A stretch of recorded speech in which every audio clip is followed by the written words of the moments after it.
Hello friends, আপনারা দেখছেন help for education channel. বন্ধুরা, পশ্চিমবঙ্গ বিধানসভা ভোটে সেকেন্ড পোলিং অফিসারের দায়িত্ব কী দায়িত্ব থাকছে, সেকেন্ড পোলিং অফিসার কোন কোন কাজগুলি করে রাখবেন ভোটের আগের দিন বা ভোটের দিন বুথে গিয়ে কী কাজ করবেন, সম্পূর্ণ খুঁটিনাটি এখানে দেওয়া হয়েছে। ফর্ম 17 নিয়ে যেটা মেন দায়িত্ব তিনি থাকবেন, ফর্ম 17 নিয়ে ভোটার রেজিস্টার ফিল আপ কীভাবে করবেন, বিভিন্ন পরিস্থিতিতে বিভিন্ন ভোটার ক্ষেত্রে কীভাবে ফিল আপ করবেন তা এই ভিডিওর মধ্যে জানিয়ে দেওয়া হয়েছে। এবং আপনারা ভোটার স্লিপ দেওয়া থেকে শুরু করে কালি লাগানো সব কিছু যে দায়িত্ব তা এই ভিডিওর মধ্যে জানিয়ে দেওয়া হয়েছে। তো আমরা দেখাবো সেকেন্ড পোলিং অফিসার যে কাজগুলো ভোটের দিন করে রাখতে হবে, ভোটের দিন করতে হবে। ফর্ম 17 ফিল আপ করতে হবে সেকেন্ড পোলিং অফিসারকে। এবং 2 নম্বরে ইনডিলায়েবল ইঙ্ক মানে ভোটারের আঙুলে কালি লাগানোটাও সেকেন্ড পোলিং অফিসারের কাজ। এবং ভোটার স্লিপ প্রদান করা, এই 3টা কাজ খুবই গুরুত্বপূর্ণ, ভাইটাল। যদিও সমস্ত কাজগুলি টিম ওয়ার্ক, সবাই মিলেমিশে করবে, তবুও সেকেন্ড পোলিং অফিসারের যে হ্যান্ডে যে কাজগুলি গুরুত্বপূর্ণ সেগুলি অবশ্যই জেনে থাকা প্রয়োজন আছে।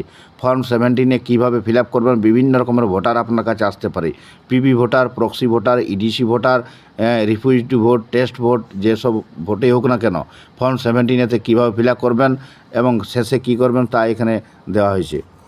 তো আমরা দেখাবো যে poll day before poll starts, বুথে ভোট শুরু হওয়ার আগেই আপনি দেখিয়ে দেবেন, ভোট শুরু হওয়ার আগে এজেন্টরাকে এই কাজগুলি করবেন, এজেন্টরাকে দেখিয়ে দেবেন ফর্ম 17 আপনার ফাঁকা আছে, ফর্ম 17 যে খালি আছে কিনা সেটা দেখিয়ে দেবেন।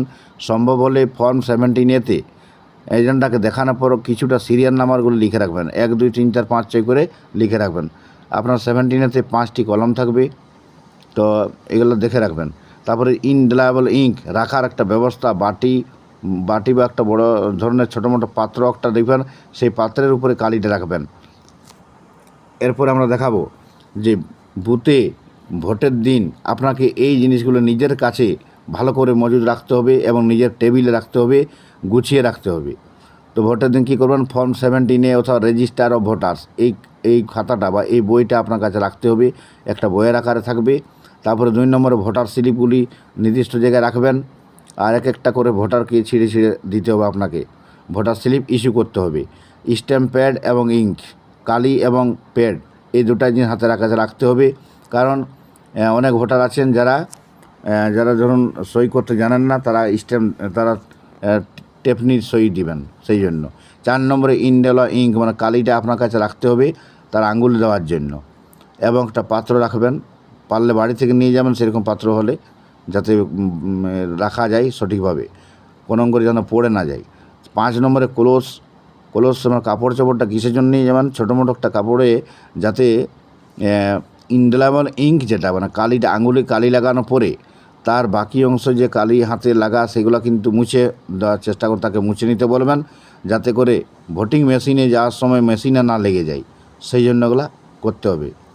তো যদিও ইনডেলায়েবল ইঙ্ক যেটা থার্ড পোলিং অফিসারের কাছে রাখলে যদি অসুবিধা হয় তার নিজের কাছে রাখার চেষ্টা করুন, কারণ নিজেরই এটা দায়িত্ব আছে। আর পেন মানে পেন্সিল, পেন মানে কলমটি আপনার কাছে রাখতে হবে কোনো সই করার জন্য, অনেক ভোটার যারা কলম নিয়ে আসেননি। 7 নম্বর ডাস্টবিনটা রাখবেন।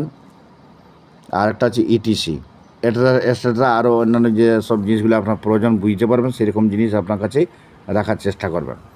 এবং বাড়তি যে জিনিসগুলি সেগুলো আপনাকে যে ডাস্টবিনের ভিতরে যেটা রাখবেন, যে ফার্স্ট পোলিং অফিসার কাছ থেকে আপনার নিকটে যখন আসছেন ভোটার, তখন তার হাতে কিন্তু একটি স্লিপ থাকেই, সেই স্লিপটি ফেলে দেওয়ার জন্য রাখবেন। এবং নতুন আপনি একটি ভোটার স্লিপ তাকে ইস্যু করবেন, যেটা ডিসি থেকে দিয়েছে সেইটা। তো বুঝতে পারছেন বন্ধুরা, এ হলো সার্বজনীন কাজ, সবাই বুথে মিলেমিশে কাজ করার মেন দায়িত্ব। এরপর আমরা দেখাবো যে ফর্ম 17 কীভাবে ফিল আপ করবেন, খুঁটিনাটি আমরা দেখাচ্ছি। তো দেখতে পাচ্ছেন দেখতে পাচ্ছেন যে ফর্ম 17 রেজিস্টার অফ ভোটার্স, এই ফর্মটি second polling officer fill up করবেন। প্রত্যেক ভোটার যারা আসবেন ফার্স্ট পোলিং অফিসারের কাছ থেকে আপনার কাছে যখনই আসবে তখন আপনাকে প্রথমে এই ফর্মটি ফিল আপ করতে হবে।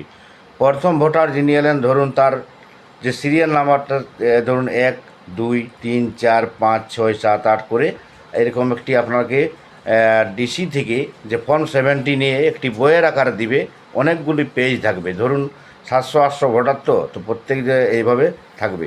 তো ভোটের আগের দিনে কিন্তু এগুলো ফিল আপ করে রাখবেন। সিরিয়াল নাম্বারগুলি ভোটের দিন এজেন্টরাকে দেখানোর পরে এটা ফাঁকা দেখাবেন, এজেন্টরাকে দেখাবেন যে আমার যে ফর্ম 17 এটা ফাঁকা আছে, কোনো লেখা নাই। তারপরে আপনি কিছুটা সিরিয়াল নাম্বার ভোট শুরুর আগেই কিছুটা সিরিয়াল নাম্বার মোটামুটি 200-300 রকম ভরে রাখবেন, 1 2 3 4 করে। এটা হলো প্রথম ঘরটা সিরিয়াল নাম্বার, 4টি কলম আছে, 1 2 3 4 5, 5টি কলম আছে। প্রথমটা হচ্ছে সিরিয়াল নাম্বার, তারপরে সিরিয়াল ভোটার, এই যে ভোটার লিস্ট আছে, serial number of elector in the elector roll. Voter লিস্টে যে মার্ক কপি থাকবে ফার্স্ট পোলিং অফিসার কাছে এবং আপনার কাছে একটি কপি থাকবে, সেখানে তার সিরিয়াল নাম্বার কত সেটা এখানে বসাতে হবে। 2 নম্বর ঘরে ডিটেলস অফ দ্য ডকুমেন্ট, তিনি কি দিয়ে কি দেখিয়ে ভোট দিচ্ছেন, ভোটার কার্ড দেখালে ইপি লিখবেন, এবং অন্যান্য যদি অন্য কোনো ডকুমেন্ট দেখায় তাহলে কি লিখবেন সেটাও দেখাচ্ছি আমি। তো প্রথমে বলে রাখি, সর্বপ্রথম বলে রাখি এই জায়গাটা ফিল আপ করে রাখবেন ভোটের আগের দিনেই, এবং প্রিসাইডিং অফিসারের প্রত্যেক জায়গায় স্ট্যাম্প লাগিয়ে প্রত্যেক পেজে নয়, প্রত্যেক পেজের শেষে দেখবেন প্রিসাইডিং অফিসার সই লেখা, কোথায় লেখা থাকবে প্রিসাইডিং অফিসার সই, এখানে স্ট্যাম্প দেবেন এবং প্রিসাইডিং অফিসারকে সইটা করাবেন। তো এগুলো করে রাখতে পারেন। এখন আপনাকে দেখাবো যে প্রথম ভোটার এলো, 1 নম্বর সিরিয়াল এখানে দিলেন, তার ইলেক্টর মার্ক কপি বা যে আপনার কাছে যে ভোটার লিস্টটা থাকবে সেখানে তার যে নামটা খুঁজে দেখলেন তার সিরিয়াল নাম্বার 3, তিনি ভোটার কার্ড দিয়ে ভোট দিচ্ছেন, তাহলে ইপি লিখলেন। আর এই 4 নম্বর ঘরে ভোটারকে সই করালেন। সই যদি না করতে পারেন তাহলে কিন্তু যে যে বাম হাতের যে বৃদ্ধা আঙুল, বাম হাতের আঙুল দিয়ে তাকে টেপনি দেওয়া করালেন, এই যে স্ট্যাম্প দেওয়া করালেন। এটা হলো এক প্রকারের ভোট। যদি যদি সই না করতে পারেন তাহলে এটা করবেন। 5 নম্বর ঘরে কিছু লেখার দরকার নাই যারা সাধারণ ভোটার তাদের জন্য, কিন্তু 5 নম্বর ঘরে কোন কোন জায়গায় 5 নম্বর ঘরটি ফিল আপ হবে সেটাও আমি দেখাচ্ছি এক একটি করে। এরপরে আমরা দ্বিতীয় ঘর 2 নম্বর ভোটার চলে আনেন। ধরুন 2 নম্বর ভোটার, এখানে 2 নম্বর ঘরে লিখলেন 2 লিখলেন। 2 নম্বর ভোটার, এখানে 3 নম্বর ভোটার, 3 নম্বর সিরিয়াল। 3 নম্বর যিনি ভোটার, ধরুন আমি 2 নম্বরটা পরে দেখাচ্ছি। 3 নম্বর ভোটার যিনি এলেন তার ইলেক্টর রোলে সিরিয়াল নাম্বার 5, তিনি ভোটার কার্ড আনেননি, প্যান কার্ড এনেছেন। তাহলে আপনাকে দেখতে হবে যে অল্টারনেটিভ ডকুমেন্টস যে 12টি আছে, 12টির মধ্যে যে কোনো একটি যদি এনেছে তাহলে তাকে ভোট দেওয়ার অনুমতি দেওয়া। তখন এই সঙ্গে যেমন প্যান কার্ড আনলে লিখবেন PAN, আর তার যে শেষের 4টি সংখ্যা এটা কিন্তু আপনাকে লিখতে হবে, এইভাবে লিখতে হবে। তারপরের ঘরে সই করাবেন। তাহলে এখানে হলো সই করালেন, তাহলে এই ভোটারটা নন এপিক ভোটার, তিনি এপিক মানে ভোটার কার্ড আনেননি, তাই এখানে রিমার্সে ঘরও কিছু লেখার দরকার নেই, এখানে শুধু সইটা করালেন। এরপরে আমরা দেখাবো পরের ভোটার যিনি হচ্ছেন EDC। ধরুন আপনি একজন EDC ভোটার হতে পারেন। তো EDC ধরুন 2 নম্বর ঘরটি আমি ধরুন EDC ভোটার চলে এলো, তাহলে এবার কি করবেন? EDC যখন 12B প্রিসাইডিং অফিসারকে অনুমতি নিয়ে নিয়েছেন, ফর্ম 12Bটি জমা দিয়ে দিয়েছেন। এরপরে ওনার যে ফর্ম 12Bটি জমা দিচ্ছেন সেখানে কিন্তু তার পার্ট নাম্বার, সিরিয়াল নাম্বার সব কিছুই লেখা থাকে।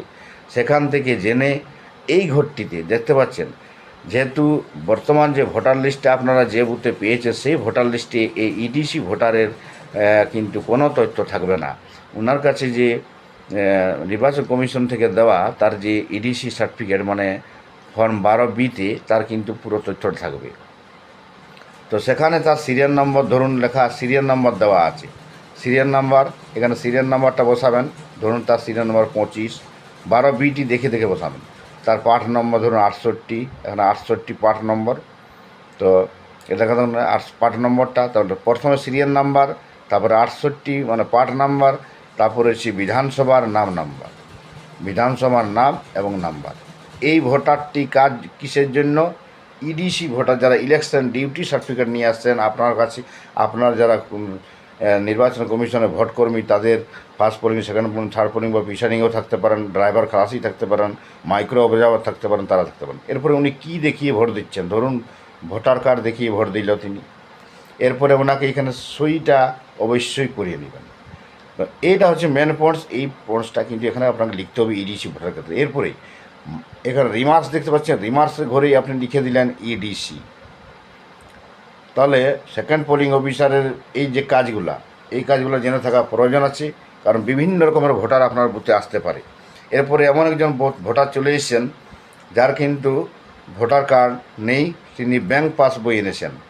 দেখতে পাচ্ছেন ব্যাংক পাসবই যদি আনেন, এখানে 3, 4, 5, 6, 7 নম্বর সিরিয়ালে ভোটারটা, তার ইলেক্টর রোলের সিরিয়াল নাম্বার 2, তিনি ব্যাংক পাসবই এনেছেন, তার লিখলেন ব্যাংক পাসবুক। তার পাসবই যেমন তার ফটো থাকে এবং ব্যাংক ম্যানেজারের সই করা থাকে, তবেই তিনি ভোট দিতে পারবেন। এবং শেষের অ্যাকাউন্ট 4টি সংখ্যা কিন্তু এখানে বসালেন 363, তারপরে ইনি এখানে সই দিলেন, এইভাবে করাবেন।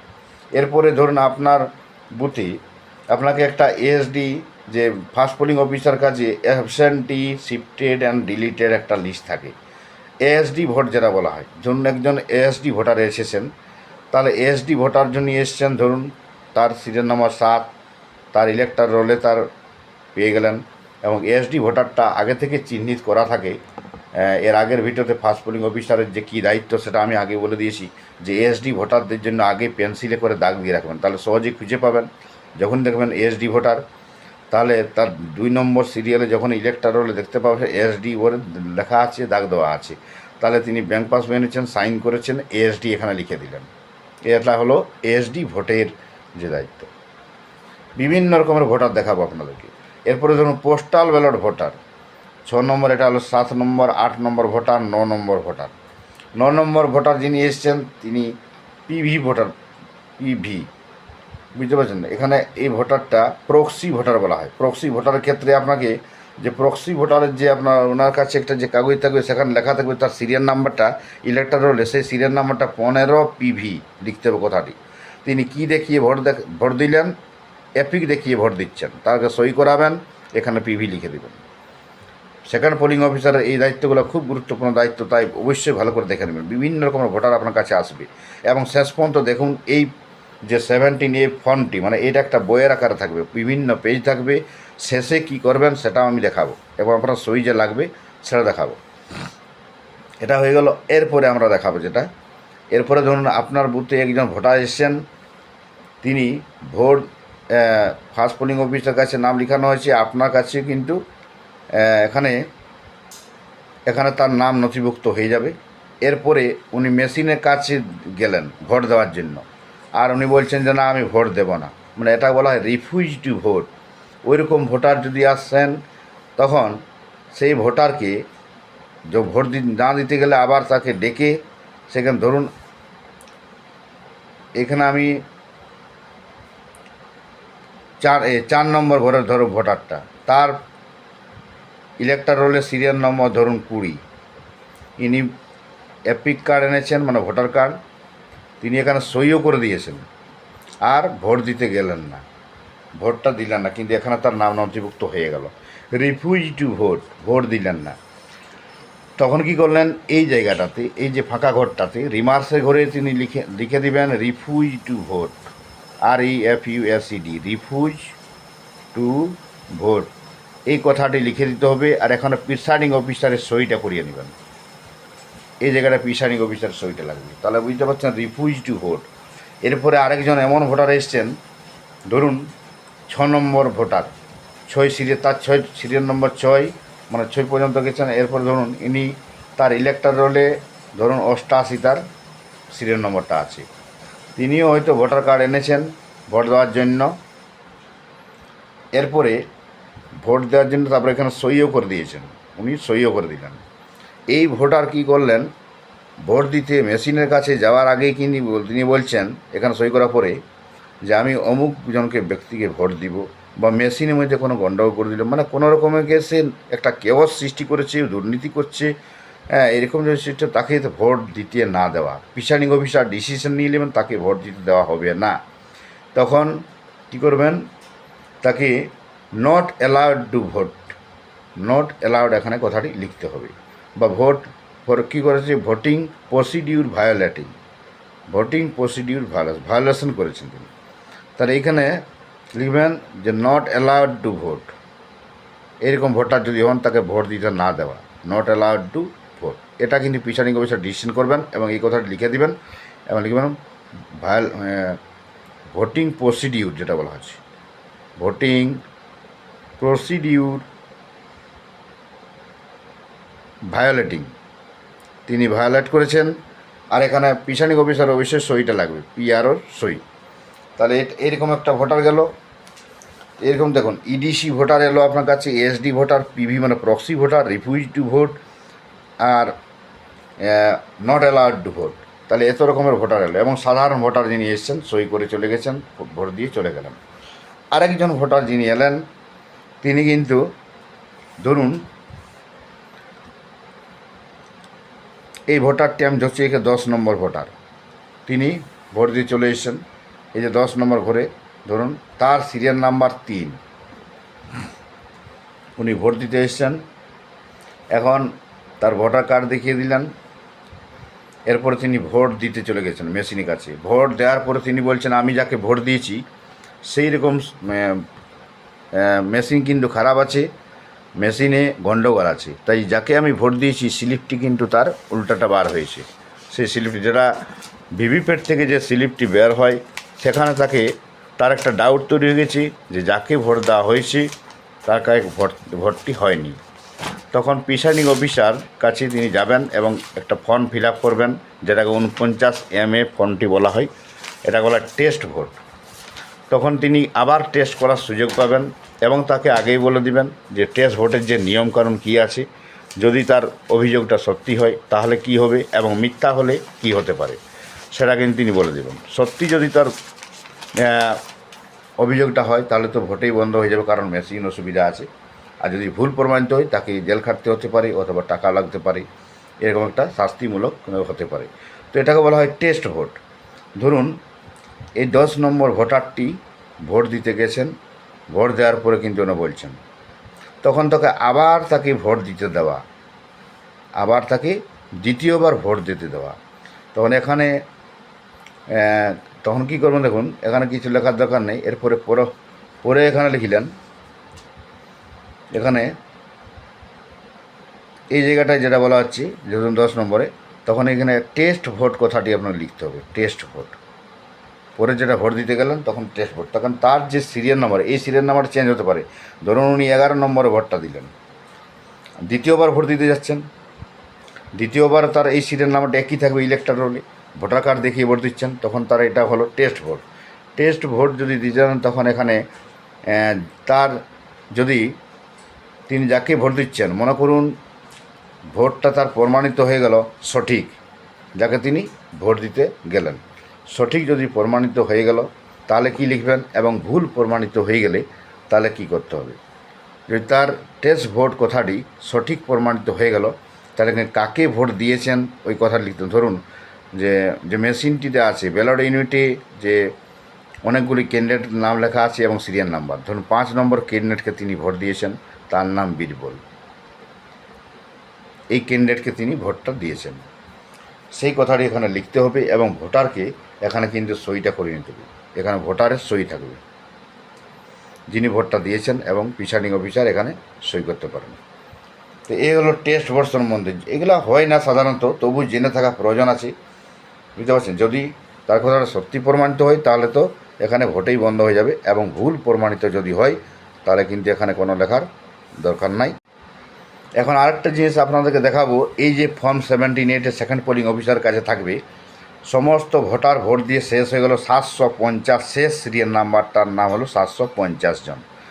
750 সিরিয়াল নম্বর পর্যন্ত ভোট দিতে গেলেন, ভোট দিয়ে এলেন, ধরুন 750 পর্যন্ত 1 থেকে 750 জন ভোট দিল আপনার এখানে। এতজনের এখানে এই আপনার 17A কিন্তু এতজনের নাম নথিভুক্ত হয়ে গেছে 750 জন। তার ইলেক্টর রোলও দেখলাম, ইলেক্টর রোলে ধরুন তার এখানে 550, তো 750 জন ভোট দিল। তো এখানে সব তথ্যটা পাওয়া গেল, এইরকম বইয়ের আকারে থাকবে। এবং শেষ ভোটার যখন ভোট শেষ হয়ে গেল তখন এই জায়গাটা একটা লাইন টেনে দিলেন। এরপরে এখানে আপনার যখন লাইন টেনে দিলেন, এরপরে নিচে লিখে দেবেন দ্য লাস্ট সিরিয়াল নাম্বার, এখানে লিখে দেবেন the last serial number of voters,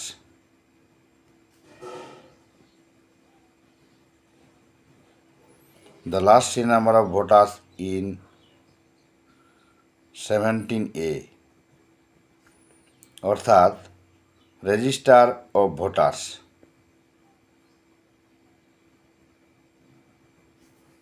register of voters এই কথা লিখে দিলেন যে লাস্ট সিরিয়াল নাম্বারটা আপনার কত, দেখুন 750, তাহলে এখানে লিখে দেবো 750। এটা লেখার পরে এখানে আপনার সেকেন্ড পোলিং অফিসার সই, signature of second polling officer. এরপরে লিখবেন এখানে এজেন্টদের সই, সাইন অফ এজেন্টস, সমস্ত এজেন্টদের সই করাবেন। এরপরে শেষে প্রিসাইডিং অফিসার সই করবেন, প্রিসাইডিং অফিসারের সাইনটা করবেন এখানে এবং তার স্ট্যাম্পটি অবশ্যই দিয়ে দেবেন। তো বন্ধুরা বুঝতে পারছেন যে এই ফর্ম 17-এ ফিল আপটা সম্পূর্ণ পদ্ধতি আমি এখানে দেখিয়ে দিলাম। Thank you. ভিডিওটি বুঝতে পারলে অবশ্যই কমেন্ট বক্সে জানাবেন এবং বুঝতে না পারলে অবশ্যই কমেন্ট বক্সে জানাবেন। এবং সমস্ত রকম ভিডিও আমরা আপলোড করে চলেছি। পরবর্তী ভিডিওতে আমরা দেখাবো যে সেকেন্ড পোলিং অফিসার কীভাবে ভোটার স্লিপ ইস্যু করবেন এবং ইনডেলিবল ইঙ্ক ভোটারের আঙুলে কীভাবে কালি লাগাবেন, বিভিন্ন ভোটারের ক্ষেত্রে আঙুল লাগানোর বিভিন্ন রকমের নিয়ম, সেগুলো জানাবো। Thank you.